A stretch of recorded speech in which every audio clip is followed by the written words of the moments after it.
Sometimes the people we least expect are the ones who save us, and sometimes the ones we think we're saving end up saving us instead.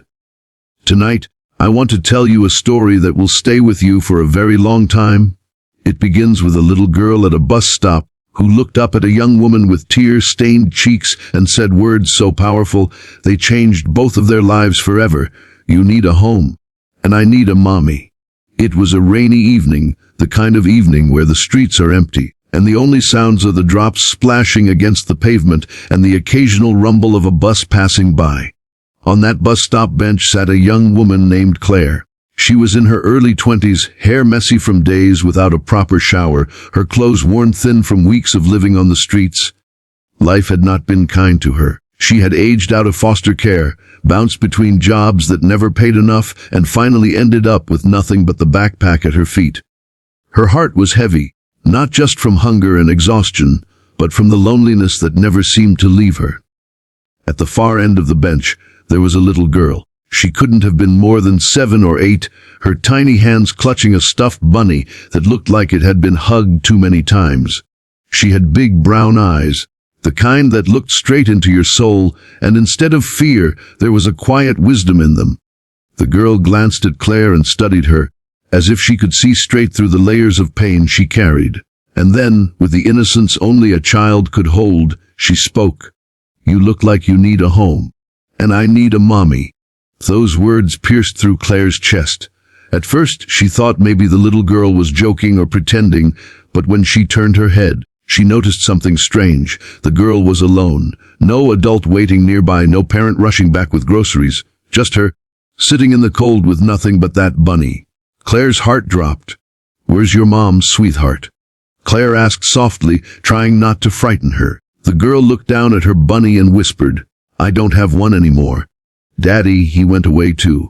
They said someone would come get me, but nobody came.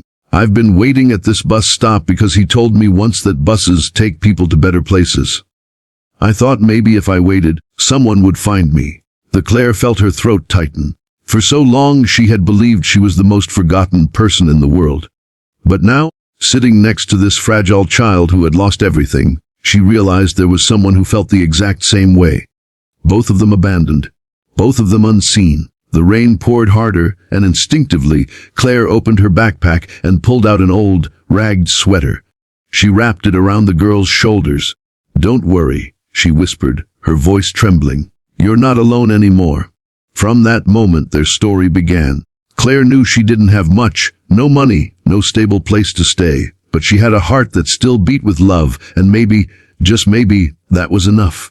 She held the girl's hand as they searched for shelter that night, sneaking into a 24-hour diner where the waitress noticed them huddled in a corner. Instead of kicking them out, the waitress quietly slipped them 2 plates of food. Small acts of kindness like that carried them through the first few nights.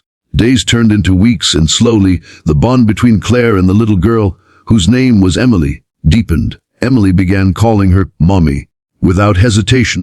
And though Claire at first tried to correct her, eventually she stopped, because deep down it felt right. Claire wasn't just surviving for herself anymore. She had someone to protect, someone who believed in her, someone who gave her life purpose again. But challenges didn't stop coming. Social workers eventually noticed Emily wandering without guardianship, and they began searching for answers. Claire was terrified that Emily would be taken away.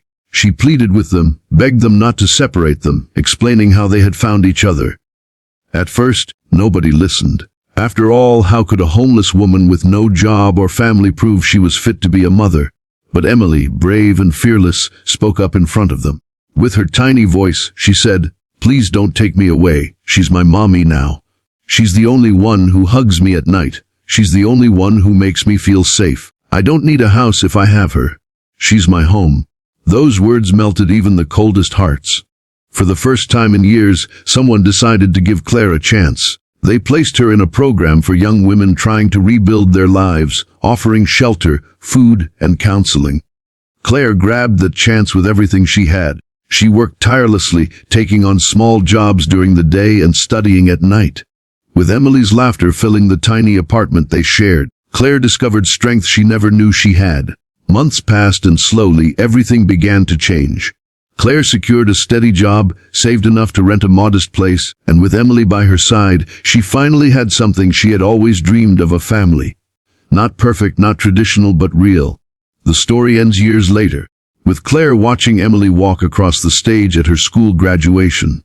Tears filled her eyes as she remembered the night at the bus stop, the night her life turned upside down, the night a little girl offered her not just companionship, but a reason to keep living. And as the audience of parents clapped for their children, Emily ran straight into Claire's arms, whispering, "You kept your promise, Mommy. You gave me a home."